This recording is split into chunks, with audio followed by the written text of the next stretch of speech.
नमस्ते बच्चों, मैं आपकी सरिता मैडम। बच्चों, जैसा कि आपने इससे पहली वीडियो में आपने देखा होगा, मैंने आपको पौधों के जो भाग होते हैं वो कितने खेल खेल में, कितने रुचिकर, कितने मजेदार तरीके में आपको सिखा दिया। मुझे लगता है कि शायद ही कोई बच्चा होगा जिसको पौधे के भाग हम नहीं पता होंगे। सब जान गए होंगे कि पौधों के कितने भाग होते हैं। तो उसी तरीके से आज मैं आपको पौधों के भाग के जो कार्य होते हैं वो बहुत ही सरल तरीके से, बहुत ही रुचिकर तरीके से मैं आपको बताने जा रही हूँ। और मुझे उम्मीद है कि जैसे पौधे के भाग आपको अच्छी तरह से याद हो गए, अच्छी तरह से समझ में आ गए थे, वैसे ही उसके कार्य भी आपको आज समझ में आ जाने चाहिए। तो चलिए, सबसे पहले मैं पौधे से ही शुरुआत करूंगी। आपको पौधे के जगह ही बताती हूँ कि कैसे इसके क्या क्या कार्य होते हैं। जैसे कि आपने देखा, ये मैंने बताया था जड़ है, तो ये जड़ आप सभी जानते होंगे। जड़ कहाँ होती है?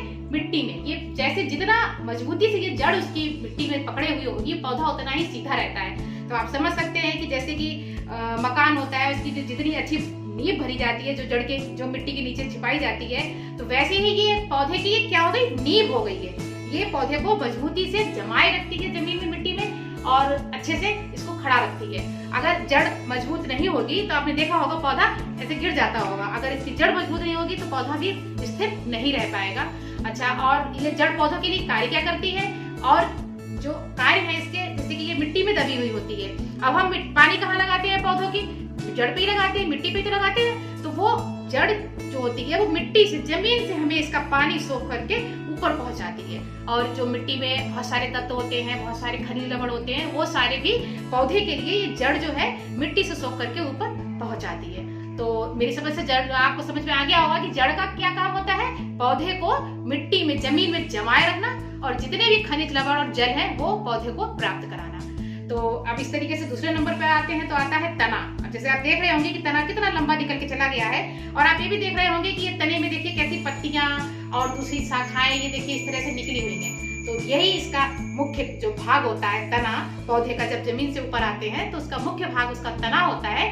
ये अपने तने से और अन्य विभिन्न शाखाएं निकलती हैं। देखिए, जैसे ये नीचे से देखिए, ये एक तना निकल गया है, ऊपर देखिए एक ये निकल गया, एक ये निकल गया, एक ये निकल गया। ये बहुत सारे शाखाएं को बनाता है, जिससे पेड़ और पौधा जो है थोड़ा सा बड़ा हो जाता है।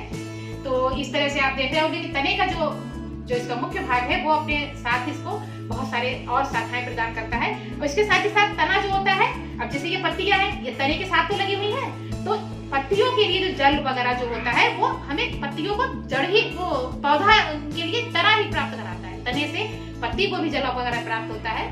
तो इस तरह से आप तने का कार्य भी समझ गए होंगे कि तना जो है पत्तियों को जल वगैरह ऊपर और भेजता है। जैसे जड़ तने तक लाती है, ऐसी तना जो है वो पत्तियों वगैरह तक उसका कार्य पहुंचाता है। अब इसके बाद आप देख रहे होंगे पत्तियां, देखिए कितनी हरी हरी है, कितनी ग्रीन है। ये जो ग्रीन पत्तियां हैं, आप देख रहे होंगे, जब तक पौधे की ग्रीन पत्तियां रहती होंगी, हरी पत्तियां रहती होंगी, तब तक पौधा जो है वो कहते हैं कि जीवित है, पौधा जिंदा है। और अगर पत्तियां पीली पड़ जाती हैं तो हम लोग देख करके ही बोल देते हैं, अरे ये तो पौधा मर गया। तो बच्चों, आप सब जानते होंगे कि जिंदा कौन होता है? जिसके अंदर जीवन होता है, जिसके अंदर जान होती है, वही तो जीवित होता है। और हम लोग कैसे जीवित रहते हैं? खाना खाते।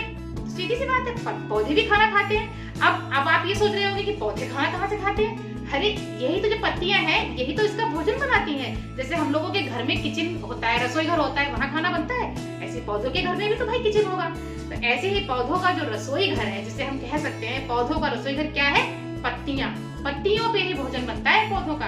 अब पत्तियां भोजन कैसे बनाती हैं? अब आप ये देखिए, सोच रहे होंगे पत्तियां कैसे भोजन बनाती होंगी? पत्तियां ऐसे भोजन बनाती है जैसे कि जड़ से खनिज लवण और जल प्राप्त कराया तने को, तने ने प्राप्त कराया इसको, पत्तियों को। अब जब पत्तियां बाहर निकली हुई हैं, धूप में है, बाहर हवा में है, तो इन पत्तियों को जो जड़ से हमें इसको तने के माध्यम से जल वगैरह प्राप्त हुआ है, तो वो पत्तियों को जड़ से, तने से प्राप्त हो गया। अब हमें पत्तियां जो है धूप से, जो सूर्य होता है उससे इसको प्रकाश जो होता है, जो कहना चाहिए लाइट, जो प्रकाश होता है वो सूर्य से प्राप्त होता है। और जो हमारे जो हवा में है ना, वातावरण में कार्बन डाइऑक्साइड, वो इसको प्राप्त होता है। तो इन सब चीजों की जो मिलाकर के क्रिया होती है, तो उससे इन पौधों का भोजन बनता है। जैसे कि हम लोग आटा है, दाल है, चावल है, इन सबको मिला करके सब्जी बनाते हैं, रोटियां बनाते हैं, पूरा भोजन बनाते हैं। ऐसे ही ये पत्तियां भी सारी चीजों को मिला करके भोजन बनाती हैं। तो इससे आप समझ सकते हैं कि पौधों का जो पत्तियां हैं वो रसोई घर है। पौधों से पत्तियां भोजन बनाती हैं, और पत्तियों पौधे की रसोई घर कहलाती हैं। अब पत्तियों के बाद हम आए तो देखते हैं ऊपर आकर के फूल निकल आया है। फूल तो बहुत ही पौधे का एक आकर्षक केंद्र होता है, जो बहुत ही सुंदर लगता है, पौधे की सुंदरता को बढ़ाता है। हम लोग सबसे पहले अगर पौधा खरीदने जाएं तो उसका फूल देख करके आकर्षित हो जाते हैं कि यही पौधा अच्छा लग रहा है। तो फूल का जो पौधे का जो भाग है बहुत ही खूबसूरत भाग है। फूल के साथ साथ फूल जब आता है इसके बाद ही हमें फल प्राप्त होता है, जो कि हमारे लिए बहुत ही पौधे की एक आवश्यक चीज है। पौधे का एक मुख्य भाग है। फल भी बहुत ही आकर्षक चीज होती है। फल लंबे लंबे गोल गोल रेड लाल कलर के, हरे कलर के, कई कलर के होते हैं और जब पौधे में लगे होते हैं तो बहुत ही खूबसूरत लगते हैं। तो इस तरह से फूल के बाद हमें क्या प्राप्त होता है? फल। तो फूल की आवश्यकता क्या हो गई? फल बनाने के लिए। अब फल बन गया, फल की आवश्यकता क्या हो गई? फल की तो बहुत सारी आवश्यकता है। फल हम खाते हैं, हमारा पेट भी भरता है। फल हमें बहुत सारी तत्व प्राप्त करता है, विटामिन प्राप्त होते हैं। और फल की क्या आवश्यकता है? पौधे के लिए क्या आवश्यकता है?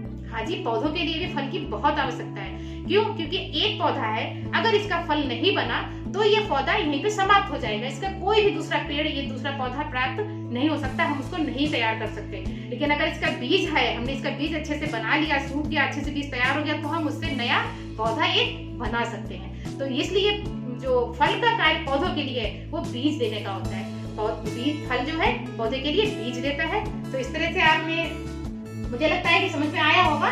देखिए, एक बार मैं चित्र के माध्यम से भी आपको लेकर के आई हूँ। देखिए, ये हमने पेड़ बनाया है, ये आपके लिए ये हमने एक थोड़ा छोटा सा पौधा बनाया है। इसमें आप देख सकते हैं जड़, देखिए कैसे मिट्टी में गड़ी हुई है। पौधा जड़ की वजह से ही पूरा सीधा खड़ा है और आप देख सकते हैं कि जड़ से उसको हमने इसे पानी लगाया तो इसको पानी और खनिज लवण सब प्राप्त हो गया है। फिर ये तना पे गया, तना से ये देखिए ये शाखाएं निकल गई है इधर उधर, ये तना से वही जल और वो खनिज लवण सब पत्तियों को प्राप्त हो गया। देखिए ये पत्तियां कितनी बढ़िया खिली हुई हैं और इन जब पत्तियों को जब सूर्य का प्रकाश और ये जल और ये खनिज लवण प्राप्त हुआ, वातावरण से कार्बन डाइऑक्साइड प्राप्त हुई, तो पत्तियों ने इसका भोजन बनाया। यहाँ पे पत्तियों का भोजन बना और उस भोजन को खा करके जब पौधा अच्छा हुआ तो उसमें फूल निकल आया और फूल से हमें ये फल प्राप्त हो गया।